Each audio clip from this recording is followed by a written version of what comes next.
I'm excited to introduce for us our next speaker in the series. Her name is Julia Velasquez, and she is an aspiring astronaut and science communicator. Julia, thank you so much for joining us today.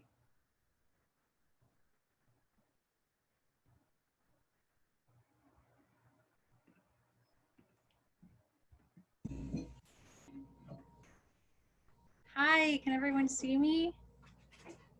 Yes. Okay, great. Can you see me? Yes.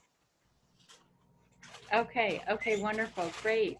Hi everyone. I'm so thrilled to be here, and thank you, Anna, for inviting me to join in on this conference. I'm very excited to connect with all of you today, and I just wanted to start off with just some technical housekeeping for my presentation. I will be working with 2 interpreters today who are watching me right now, and they will be taking turns interpreting for me during my presentation, and they are translating my presentation from American Sign Language into spoken English, meaning that they are relying on this video to interpret for me. So if there are any technical glitches during my presentation, please bear with us.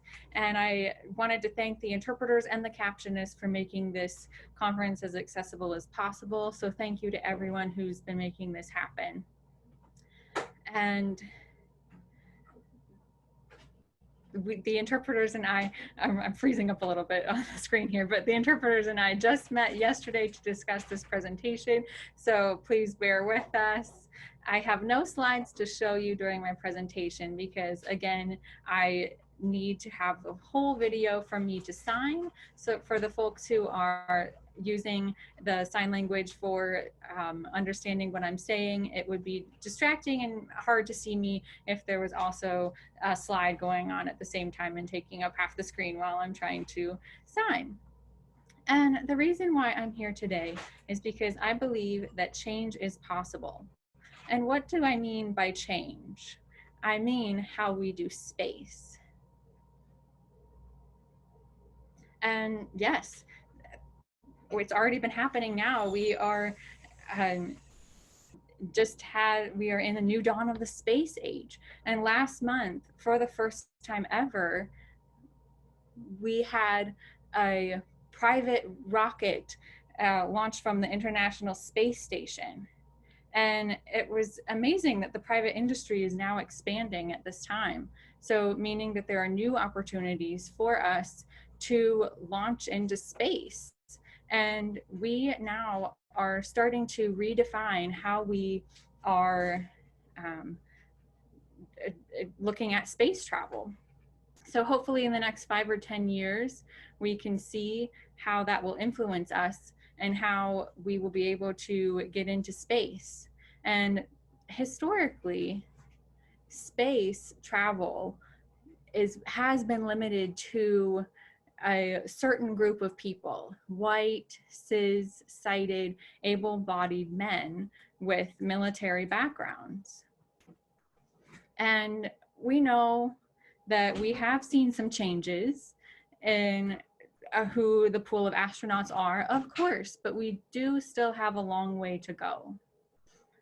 And the reason why, because human survival really depends on how we can survive beyond planet Earth. It will really depend on innovative solutions, cultural knowledge, various perspectives, people who have different experiences, different backgrounds, different abilities.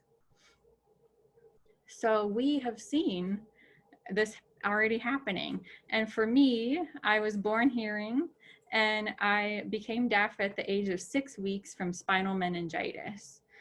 Growing up, I always felt strongly connected to space, to the stars. I wanted to know what was out there. I was very interested in that. And for those of you who know me, you know that I've always been very fascinated with space. I've had a goal of becoming an astronaut, and I happened to, I was very interested in the space program, and I'm freezing up a little bit. Hang on. My video quality is not clear. Okay. So I have had that experience of seeing a rocket launch July 23rd, 1999, the Space Shuttle Columbia with the first female commander, Eileen Collins. And that experience for me definitely made that decision that I wanted to be just like her. I wanted to be able to do that myself. So I had an undergrad program through NASA Academy, an internship program there, the summer of 2005 at Goddard Space Flight Center in Maryland. And then the following summer, I had another internship program, and the Spaceflight Lunar Science and Technology program at the Kennedy Space Center. And from then, I was very grateful to be able to learn the infrastructure of NASA's operations, how they did things there, and also being there at KSC, the Kennedy Space Center, during a launch. They had a launch that summer that I was able to see myself. And I was able to follow the astronauts' journey, watch this launch, and we were very close to the space station, and it was a very powerful experience for me as a deaf person. Then in 2017, I won the hashtag student astronaut contest, and that opportunity led to me then being able to get into the TV show called Exploration Outer Space, being able to see what they did there. I went to the big island of Hawaii to visit their High Seas Center, which stands for the Hawaii Space Exploration Analog and Simulation. So that place there had a lot of people who were researching, doing various studies about how the crew lived in isolation there. And it was studying how they could live on Mars. And I'll talk a little bit more about that later. And that experience for me was a golden opportunity for me to talk with the crew members who had just completed 8 months living there at that center. So there were two, and one who actually knew some sign language. And I was able to ask them about their experience and how they felt that sign language might benefit with the crew members. And they were able to talk to other crew members during the mission for the purpose of communication. If there was anything going on with the technology, with the radio, if they couldn't hear it, they had sign language for a backup. And again, I'll make another point about that later. And then in 2018, I got my pilot license, sport pilot license. So I'm one of the few deaf people who has that license. And it was wonderful for me to be able to see the risks and the challenges that led to that would lead to the potential of participating in spaceflight in the future. But the entirety of my experience up till now still reminds me about the elephant in the room, which is people would look at me and say, wow, you're deaf, you can't go to space, you can't be an astronaut, how are you going to communicate? There's huge risks involved, it's highly risky to go in a rocket and take space flight. So how do we mitigate those risks? So seeing that perspective of people as a deaf person, they don't believe I could do it. And of course, I have grown up highly aware of society's view of deaf people and how that could be possible. But again, I would talk with certain folks and they would say, oh, that's such a nice dream, good for you, that's very nice. I hope that you keep that dream going. But really, I knew that they thought it was impossible for me. And the astronaut selection process is very competitive. So I knew even for hearing people, it's highly competitive. So a lot of people would say, oh, that's too tough for you. It's even tough for hearing people. So for me as a deaf person, it's even worse. And I don't blame them for having those perspectives. But I do know that deaf people have a high value to the early space programs in the United States. In the late 1950s, when the Soviet Union launched Sputnik, the United States was fearful about that. They felt the pressure to act fast and get into space themselves. So then NASA partnered with the US Naval School of Aviation Medicine to then conduct some research about how zero gravity has effects on the human body. And then after that research, they had a goal of studying motion sickness and how motion sickness might affect spaceflight. So one study that was led by the US Navy Captain Dr. Ashton Graybiel had a team who was studying motion sickness, and they were looking for people who do not experience motion sickness. And they happened to stumble upon a group of people, a group of deaf people, and they recruited 11 folks, 10 who were from Gallaudet College, which is now known as Gallaudet University, which is in Washington, D.C. Gallaudet University is a famous, very well-known school as the one bilingual liberal arts university for deaf and hard of hearing people. So that group then became known as the Gallaudet 11. And why did they select deaf people? Well, the 10 of them who were from Gallaudet became deaf from spinal meningitis. And just like me, just like I did. And the researchers were noticing that there was damage in their vestibular system in the inner ear. And that led to meaning that they are quote unquote immune to motion sickness. And researchers then called that the deaf persons with bilateral labyrinthine defects, which is abbreviated as LD. And for that group, they went through a very intense study of motion sickness. They went through a plethora of experiences, such as spinning in a centrifuge. They sailed the rough seas near the coast of Nova Scotia. They had to live in a rotating room for 12 days straight. All these various experiments that they went through to test their motion sickness. They experienced parabolic flights, and they had all sorts of balance tests and just the similar tests that other astronauts go through. And as the control group, they experienced those experiments. And guess what? Out of all 11 of them, everyone did just fine. They did not get any motion sickness at all. Unlike the hearing group, the hearing astronauts, very famous astronauts who have been into space. For example, John Glenn, he was reportedly very nauseous from these same experiments, but deaf people were just fine.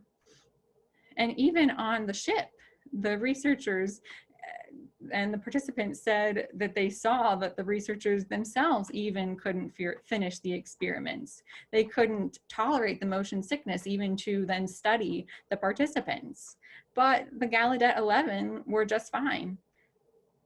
There's a quote from Harry Larson, who was one of the Gallaudet 11, and he said, "We were different in a way that they needed."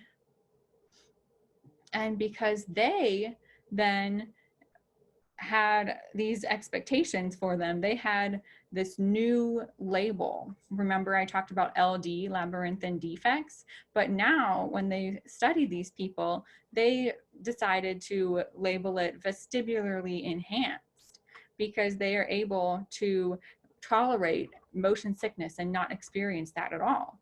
So that's something that's very interesting to keep in mind.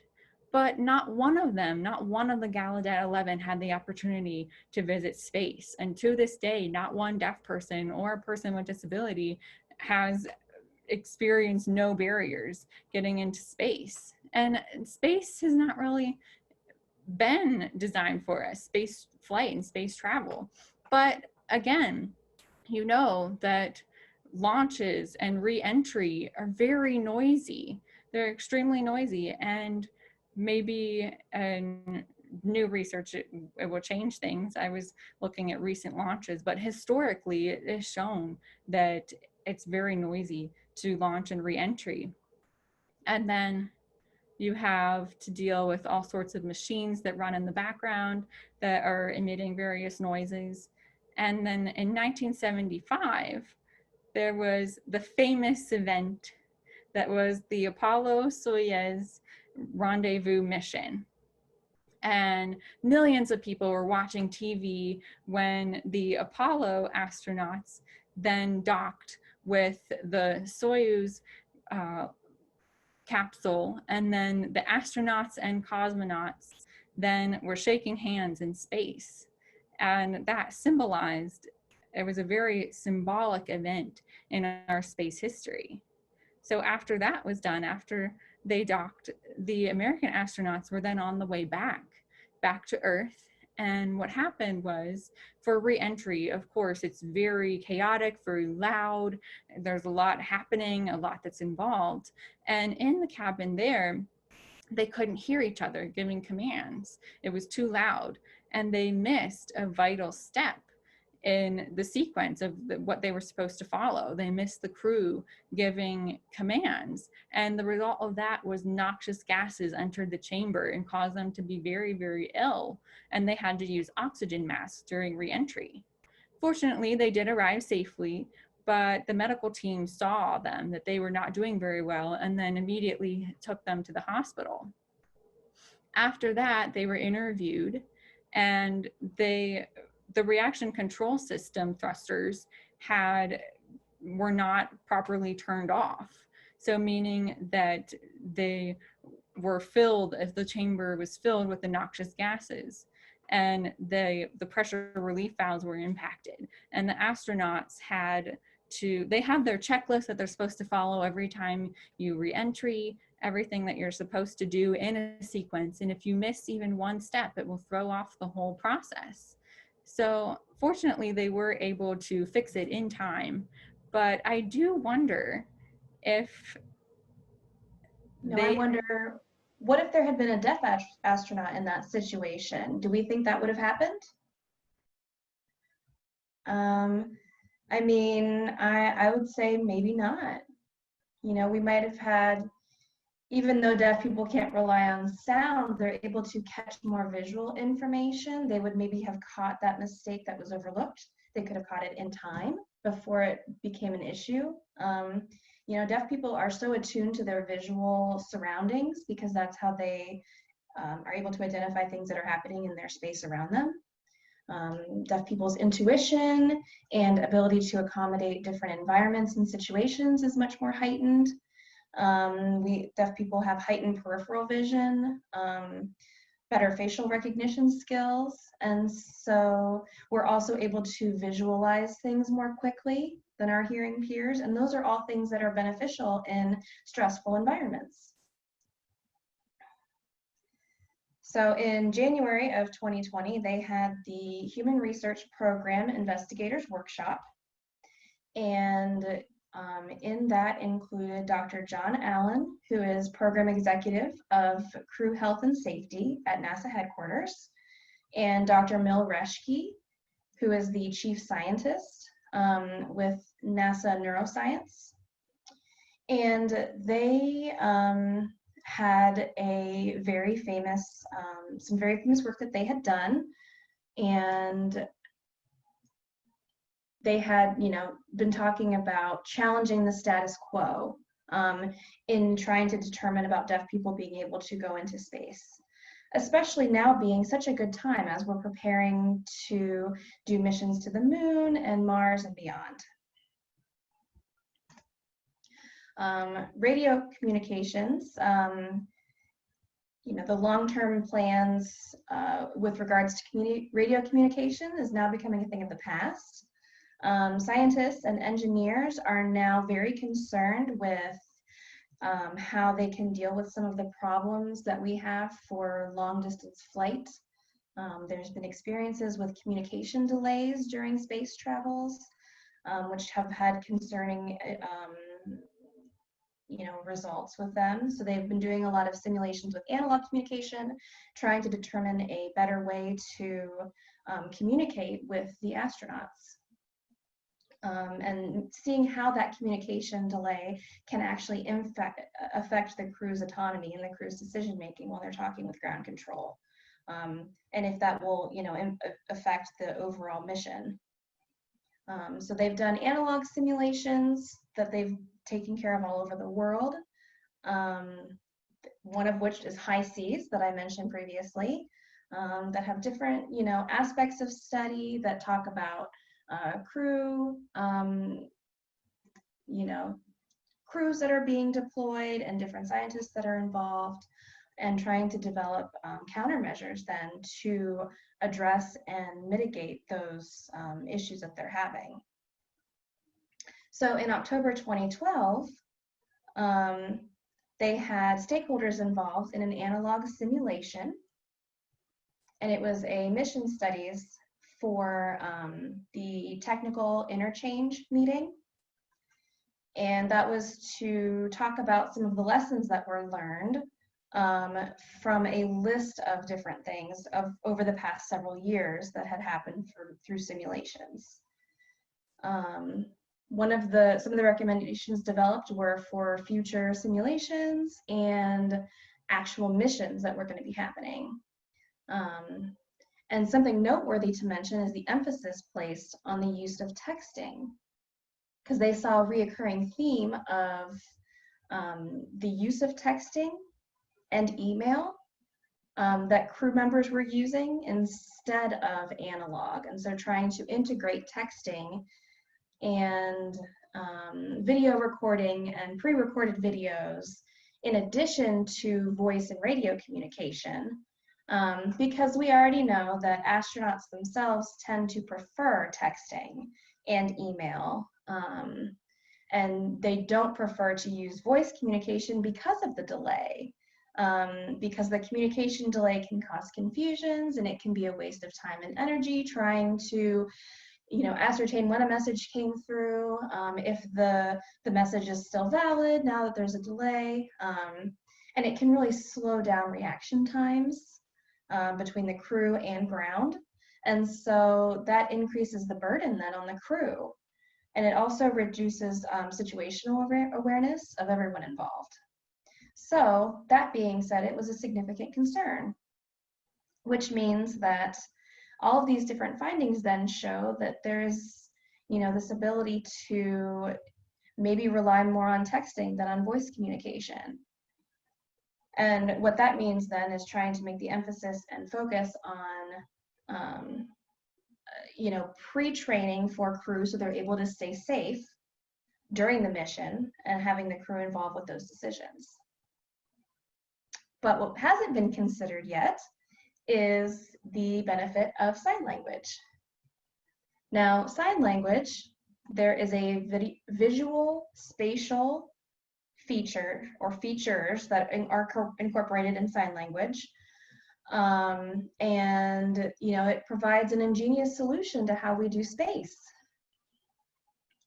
It includes using artificial intelligence and intelligence augmentation with sign language can provide a whole host of benefits and new opportunities.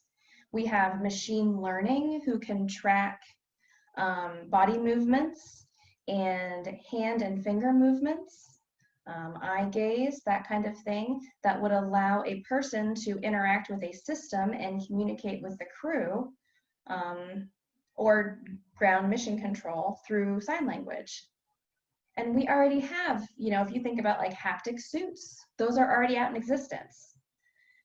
So we have biosensors that could help track movement of hands and translate, if you will, or code that information into text to ground, which may actually be able to happen faster than voice communication or video communication. And so that could really help with the efficiency of the mission. And astronauts are able to learn sign language, just like they can learn any other language, Russian, Japanese, etc., in order to work with their international crews.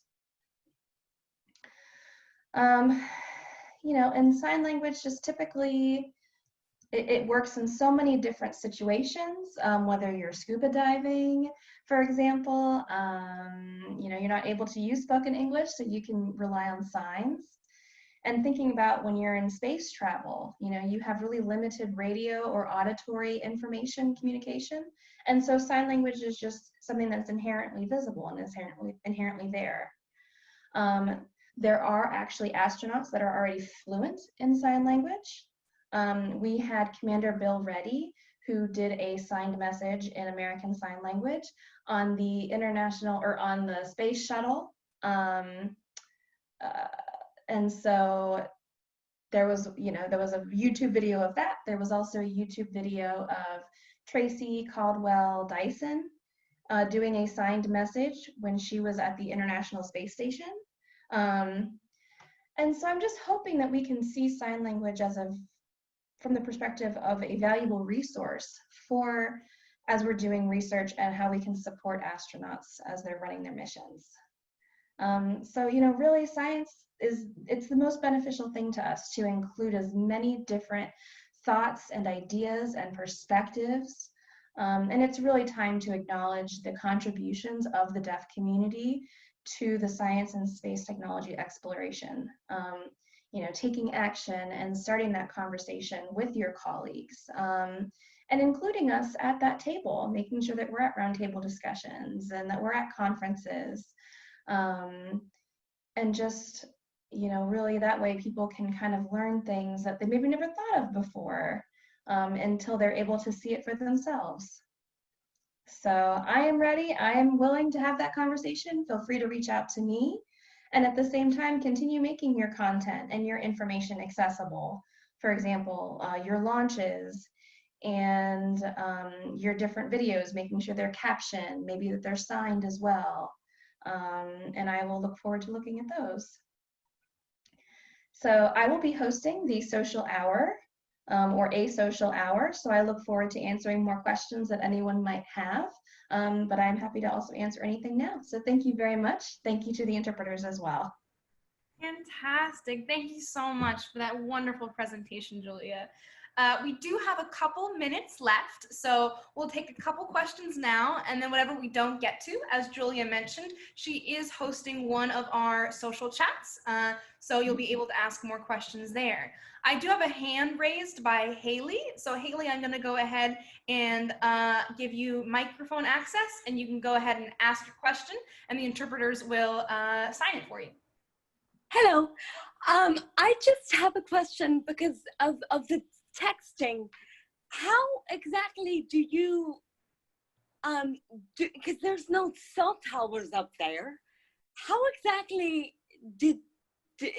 there was texting? There was no, like, to the ground control. How exactly do you do that? I mean, that's, because there's no, you know, in space, there's no cell towers. Yeah. I mean, that's a great question. Absolutely. The reading that I have done for publications and reports have been done through simulated missions based on Earth, obviously. But they have used, like in 2012, they had used some software that was called Pigeon, which I'm not really familiar with that software, but it seems as though they don't need to rely on satellites or cell phones, because you're right, there's not anything like that that exists in space. But today scientists are communicating with like rovers and telerobots that are currently on Mars. And so we do have those communication satellites in place. And so the vision then would be to somehow integrate that technology that already exists into a texting software.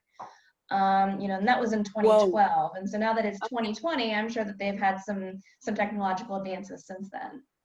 Yeah. That's really cool with the sign language too. That I would really like to learn sign language if I can. Oh, great. Thank you so much. I'm going to do the next. Oh, sorry. Go ahead, Julia. Oh, I was just to respond quickly. They do have ASL resources online for free. You can Google ASL. There's tons of resources. There's also an app you can download that will teach you ASL. But you can take ASL courses through your community college or, community courses and things like that. So there are a wide plethora of options available. So, yeah. Thank you. And just to add to that, for those who are blind and interested in learning American Sign Language or any type of sign language, that is absolutely still possible. There are many deaf-blind folks, and I've also, worked with sighted hearing blind folks who wanted to learn sign language just to improve their communication abilities. And so that's definitely possible and uses a lot of the sense of touch. So, yeah. Yes. Cool. Yes. So we now have a question from Dana. Yeah, and I'm glad you mentioned that, Anna. Thank you. Yes, of course. Thank you. Dana Bowles from NASA. You can go ahead and unmute yourself and ask your question. Sorry, Dana, looks like you just got re-muted. You're currently muted for us now. One more time. Sorry about that. No worries. And I just wanted to know, do you know of a professor at Bowling Green University named Dr. Sherry Wells Jensen? Because she is also making a very strong case for disabled astronauts and disabled space colonists. And if I can get a hold of you, I could connect you with her, because I think you two together, you could build a really strong contingent to move forward with it. Sure. Yeah, I would love that. Great. Thank you. And I'm so glad you mentioned that. Sherry was one of our speakers last year. Thank you. She's incredible. She's incredible. So I'll share her bio with the crowd after this, but she's one of our 2019 speakers. So glad you mentioned her. Thank you. Great.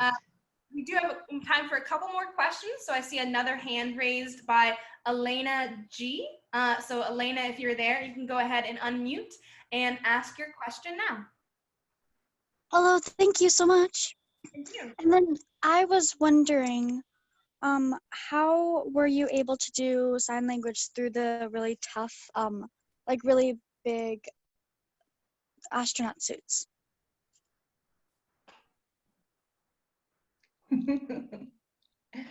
Yeah. Well, I mean, you have to keep in mind, right, that the suit design is not has not always been intended for someone who signs, right? That's not been the case. And so the goal then is looking at the two current spacesuit designs that are by SpaceX, which is a very different design than the old traditional, orange, very large suit.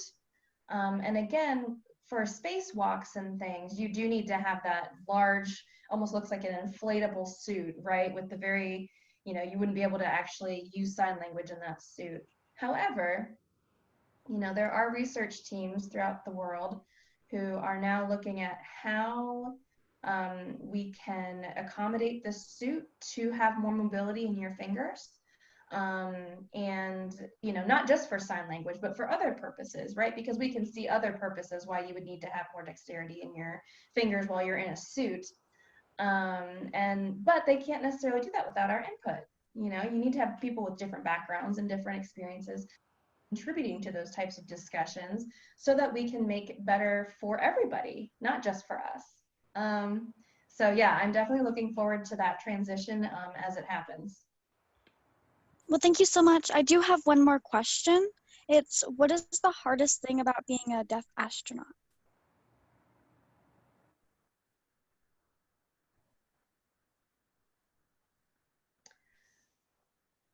Well, the astronaut selection process is very rigorous. It's very competitive. And I know that there's talking about, you have to be able to hear and have conversations in spoken English. And the perspective is that deaf people aren't able to do this. That's the societal perspective, which means that what I have to do then is, like having these conversations and continuing these discussions with people who are out there You know, having this discussion with people that are higher up in these facilities, the scientists, the chief scientists, the program executives.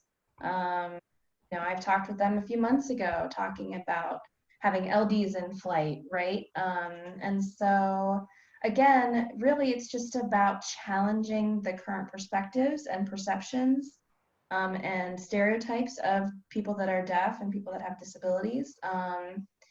And, you know, working, you know, I've seen commercial and private pilots now. That's kind of opening the doorway for more opportunities for deaf people.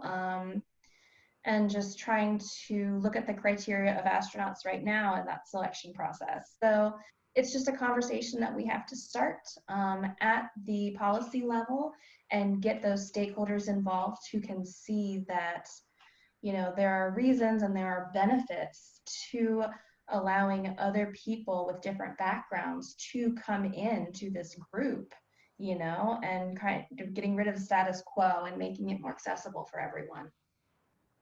Well, thank you so much. That was really helpful. Thank you. We do have another question for you, Julia, in the comments section. It comes from Sonia, who asks, as astronomy is such a visual subject, what do you recommend as we have talks that require things like plots or visual information? What are the best ways to combine the PowerPoint and the interpreter? So for example, do we need to give more time so that deaf attendees can be looking at the plots so that they don't have to look between the interpretation and the visuals at the same time? How do you recommend we juggle this, and what advice do you have for presentations that have a lot of visual content in them?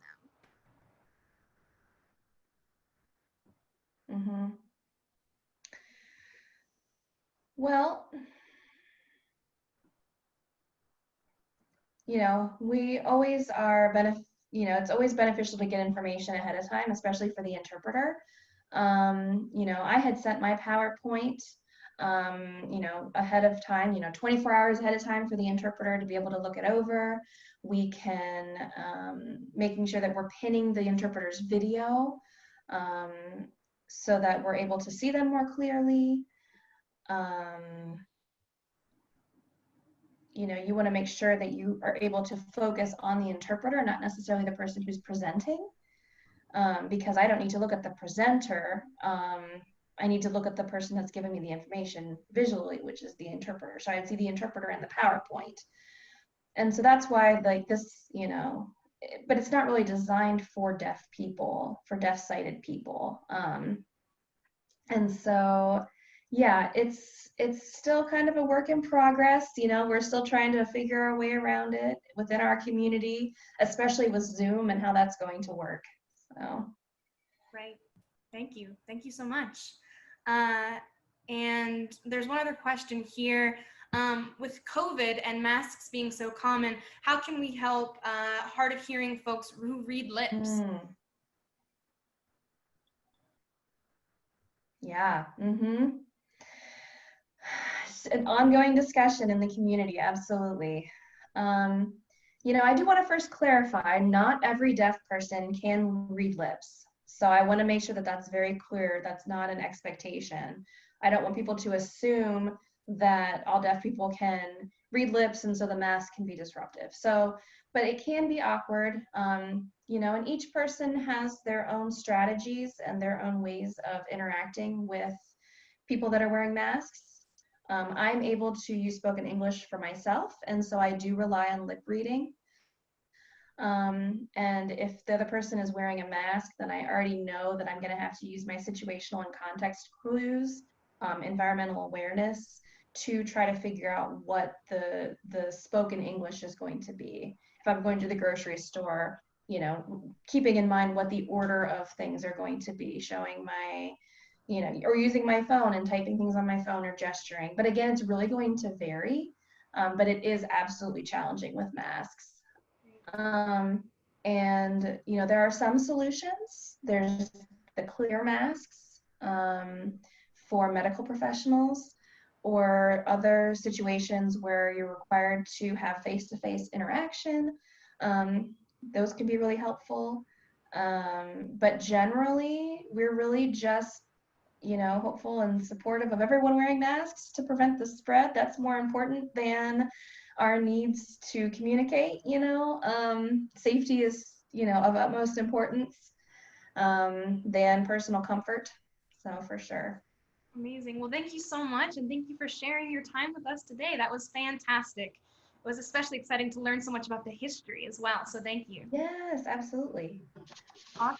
We will now transition to our second to last Thank speaker. you. Thank you so much. Take care.